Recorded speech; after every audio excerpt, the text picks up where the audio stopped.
Esu Simona Vaitelė ir norėčiau pristatyti HIFU LDM procedūrą.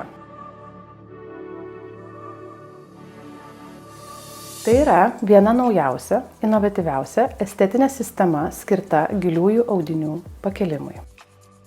Šiandieną estetinės medicinos technologijos leidžia pasiekti SMAS sluoksnį be chirurginės intervencijos, pasitelkiant aukšto dažnio fokusuotų ultragarsu. HIFU LDM procedūra komfortiška, neturinti sezoniškumo, tai yra akivaizdus veido, kaklo, dekoltėje patempimas. Veiksmingai mažina poodinį riebalinį sluoksnį. Odos pakėlimas vyksta keliais lygiais. Veikiamas SMAS sluoksnis, kuris atsakingas už mūsų odos karkasą, riebalinį audinį veikia ir visus likusius kitus odos sluoksnius.